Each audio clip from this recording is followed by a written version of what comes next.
There are things that happen in hospitals that never make it into the reports because there is no box on the form for what they saw.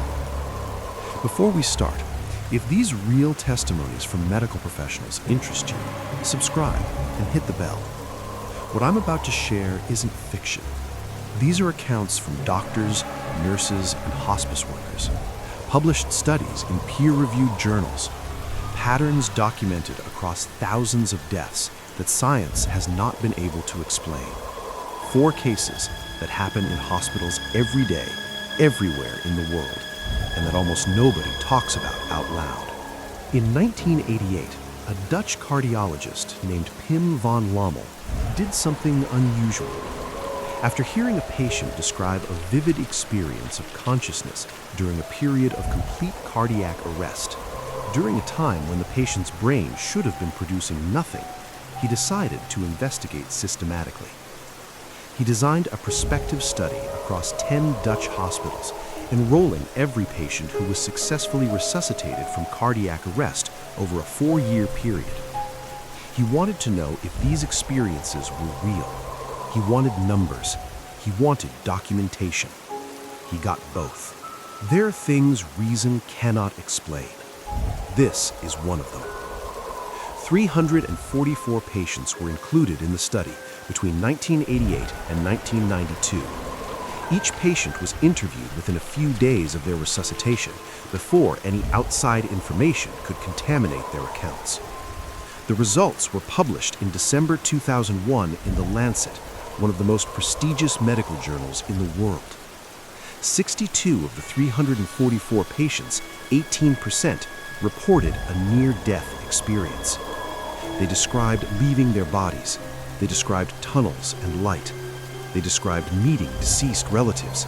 They described a review of their entire lives. And they described these things with a clarity and consistency that van Lommel could not attribute to hallucination, medication, or brain function. But the detail that most disturbed van Lommel was this. The patients who died within 30 days of their cardiac arrest, those who came closest to actual death, were significantly more likely to have reported a near-death experience than those who survived longer. 21% of patients who died soon after their arrest versus 9% who lived longer.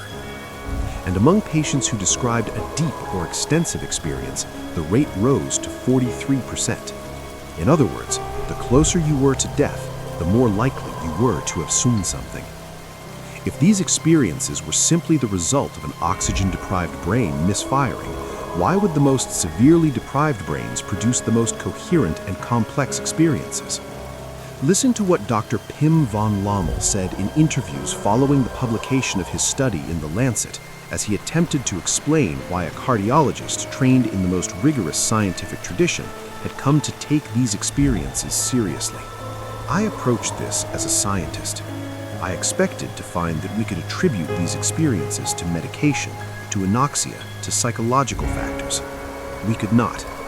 The patients who were clinically dead, no heartbeat, no brain activity on the EEG, should have been experiencing nothing at all.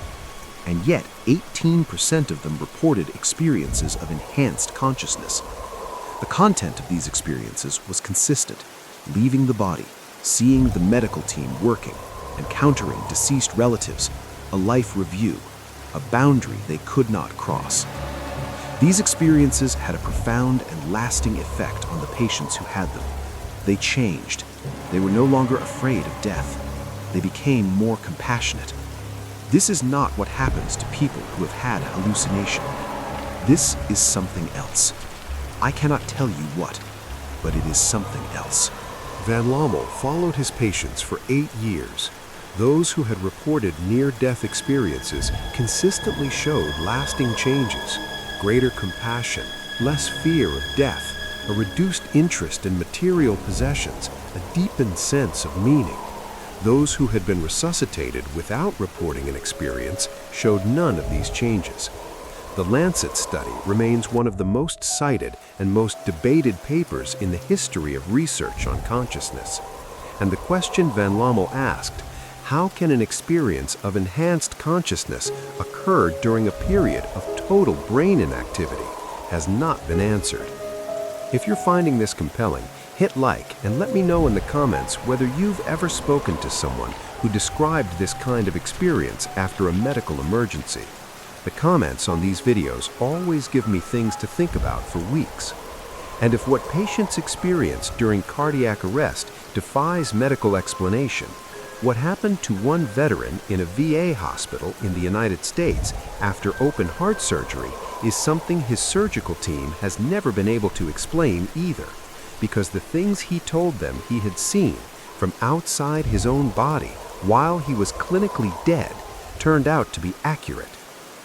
Near-death experience researchers have documented hundreds of cases where patients who were resuscitated described specific details of the medical procedures performed on them during the period when they had no heartbeat and no measurable brain activity. They described tools, they described conversations between doctors, they described decisions made at the operating table, and in a number of carefully documented cases, those details were verified by the medical staff who had been present. There are things reason cannot explain. This is one of them. One of the most striking documented cases involved a veteran at a VA hospital who underwent open heart surgery. During the procedure, he went into cardiac arrest. He was clinically dead for minutes. When he was resuscitated and recovered, he described what he had experienced during that time. He described floating above the operating table and watching the procedure from above. He described the exact position of each surgeon and nurse. He described the instruments being used. He described a specific conversation that had taken place between two members of the surgical team, a brief, specific exchange about a detail of the procedure that was not standard and that had not been expected when the surgery began. Listen to what the surgeon who performed the procedure said when the patient described this to him in recovery, as documented in the case study filed with a near-death experience research organization. When he told me what he had heard us say, I stopped. It was specific. It was accurate. It was a comment I made to my colleague about something unexpected we encountered during the procedure. It was not something that anyone outside that room should have known. I am a surgeon. I have practiced medicine for more than 25 years. I do not have a framework for explaining how this patient heard that conversation while his heart was not beating and his brain was showing no activity. I still don't, and that unsettles me in a way that very little else in my career has. This pattern, patients accurately describing events occurring while they were clinically dead, has been documented in multiple cases across decades of research. The AWARE study, published in 2014, placed visual targets on shelves above operating tables in hospitals where resuscitations frequently occurred, at angles visible only from above the table. The study was designed to test whether out-of-body experiences during cardiac arrest could be verified. The research is ongoing. The question it is trying to answer remains open. And while patients experience things that defy explanation from inside their hospital beds, the nurses and doctors who walk the corridors at 3 in the morning have their own encounters that never make it into the incident reports. In multiple ICU units across the United States, nurses have independently described seeing figures in the hallways before the deaths of their patients. Not before deaths they expected, before deaths that came without warning. Dark figures, sometimes stationary, standing near a room, sometimes moving along the corridor, always disappearing when someone looked at them directly. There are things reason cannot explain. This is one of them. A physician working in a small rural emergency department described in a post on a verified professional medical forum an experience that had stayed with him for years. He was doing a night shift. A patient in room 27 was deteriorating. He was watching the room closely. Then, from the middle of the unit, another nurse called for help. He went to her patient's room. The patient, a woman with no history of psychiatric illness, was painting on the walls in blood. She had removed her own IV line and was using it to write across the wall.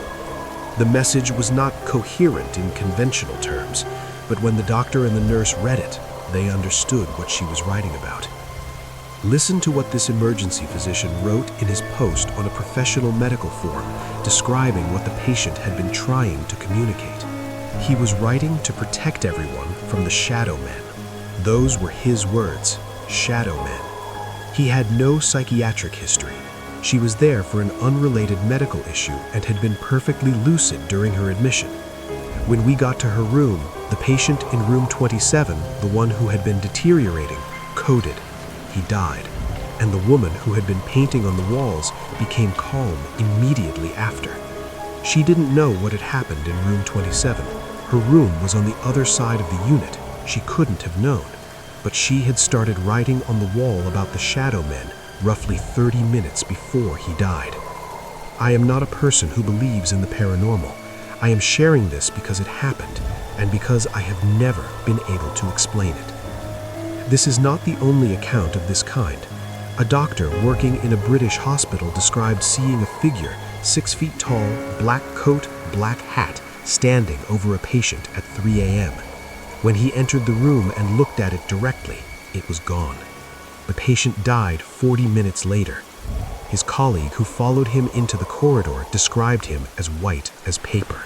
And to close with a place where the paranormal has been documented so consistently by so many people over so many decades that it has become one of the most studied locations in the world for exactly this reason, I have to tell you about a tuberculosis hospital in Louisville, Kentucky that opened in 1926 and where an estimated 8,000 people died before it closed in 1961. Waverly Hills Sanatorium was built on a hill overlooking Louisville to house patients during the tuberculosis epidemic. At its peak, it held more than 400 patients at a time. Because tuberculosis was so contagious, the hospital was essentially a sealed world.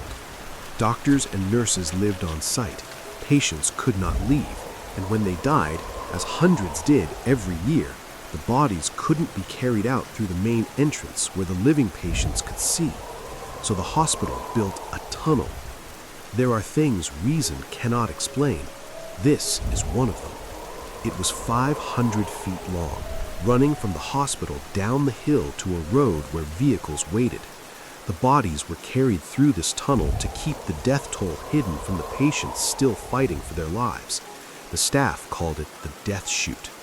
Today, even standing in that tunnel in daylight, visitors describe an overwhelming sense of something that doesn't belong to the living. Voices, cold spots that move, the feeling of being followed. The 5th floor of Waverly Hills is the most documented for paranormal activity. In 1928, a nurse was found dead in room 502. In 1932, another nurse died in connection with the same room. These events, disputed in their details by some historians, have never been fully resolved.